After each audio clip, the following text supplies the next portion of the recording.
And you'd be surprised how many young people remembered that and would come to me and say, when you said that, I knew where you stood.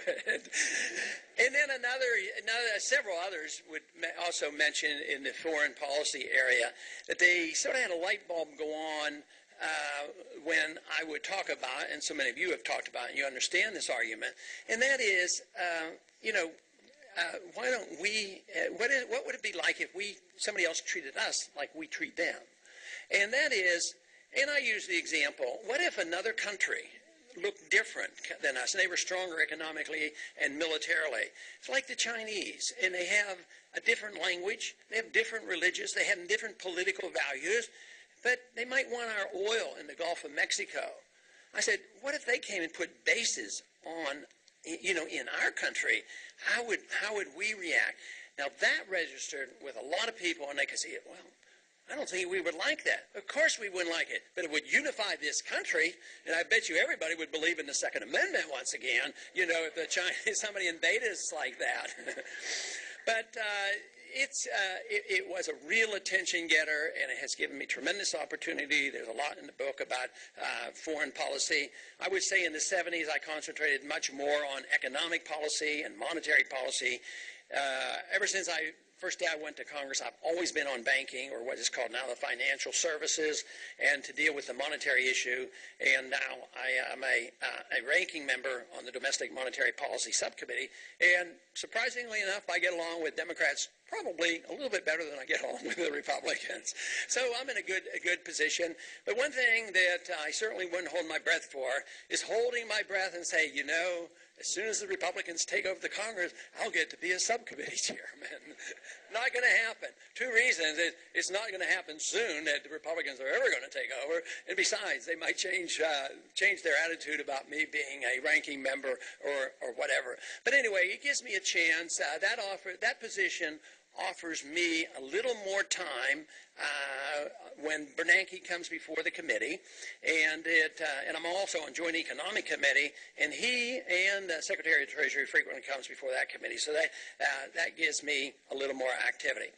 But after I went back to Congress in '97, I was out for 12 years, a lot had happened in foreign policy, and I became much more interested. And I asked to be on, international relations, and at the time, and they said, that shouldn't be difficult. Nobody really wants that. You can't raise that much money from that committee. Everybody wants on Ways and Means, and these committees where you have access to the lobbyists, and you get to raise all this money. But they came back to me and they said, you can be on banking, but you can't be on international relations. And I said, well, why is that? You told me last week it wouldn't be any problem at all. And they raised one of the political action groups that is well known, and I wouldn't dare mention the name. But they have some influence on our foreign policy now and then. And I may mention the name of that country a little bit later on.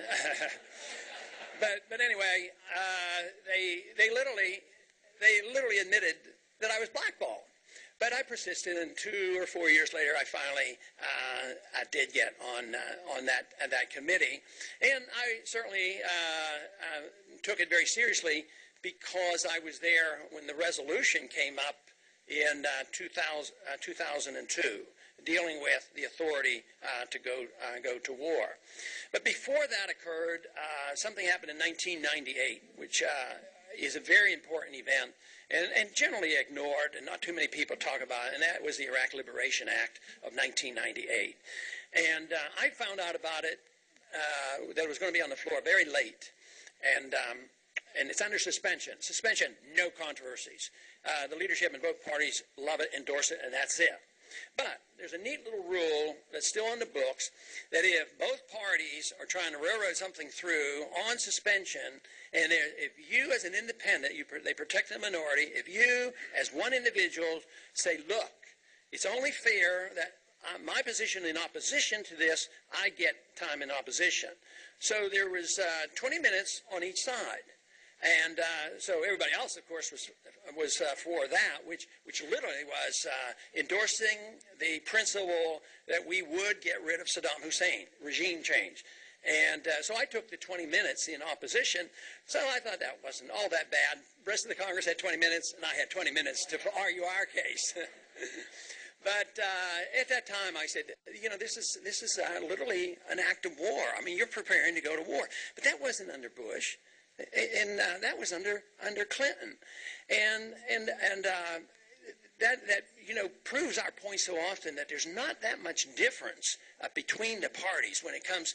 Oh, there's difference in who gets who controls the power, but I think sometimes that is a facade just to make us think that we're having competition, But where is the difference between the two candidates now on foreign policy?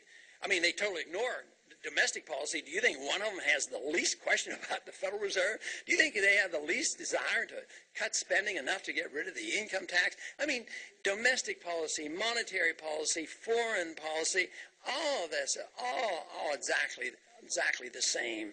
And yet we so often expect our people to believe that there's a real contest going on between the two parties.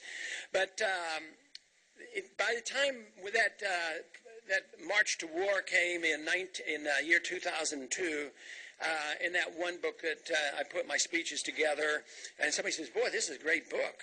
When did you get time to do that?" I said, "Well, that one took me 30 years because it took the speeches from back to 1976, and yet in 2002, and in between 98 and 2002, I mean, you can look at the record, and I was just doing my very best, to try to prevent this, because I thought for sure it would come, and surely it did. So when it finally came to our committee, I said, to make a point, I'm going to offer a substitute resolution. I'm not going to vote for it, but this is what you should do if you want to go to war. This is a declaration of war. And this means that we're serious. You're going to explain it. The people need to be behind it. If it's a serious threat, we should all be behind it, fight it, and win it, and get over with it. But no more political wars, no more Koreas, and no more Vietnams, and no more persistent intervention, willy-nilly, any old time a president of either party wants to do it.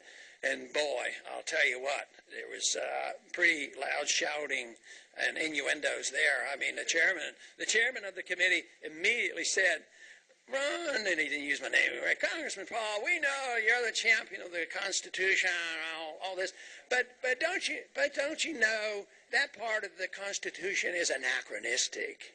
We don't follow it anymore."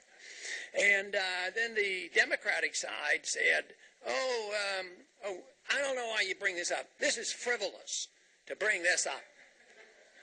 And I mean, that is the amount of respect that they have. But I always wondered whether maybe there was a plan to always, to go to war because of the political gamesmanship that is played. Because I do believe there's some honest desire to have power. But I think the kingmakers, the people up on top, sort of influence both sides. And they said, the kingmakers here, who knows what, and they wanted to make sure that they had control, and surely they did. So we had this vote, but I think the motivation behind this is that when things don't go well, the opposition can go, and blame the administration. But here it is, the contrivance was with both parties all these years to plan for this and support it, and if they really wanted to end the war, they could. The Democrats finally win the election in 2006, and it was a mandate. The Republican gets thrown out. What's the first act that Pelosi does? There was a supplemental bill that had a bill of ours in, and we had gotten it put in, and the bill said, you shouldn't even need a bill like this. They said, you can't go to war with Iran without getting approval from Congress. Something. And she removed it. She removed it deliberately. And then the astounding thing is they asked her why, and she said the leadership in Israel asked her to. I mean, that is how amazing it is that was in the newspaper, and that was in the Washington Post, that she was asked by AIPAC and others not to do that. And and yet, we continue this process over and over again. But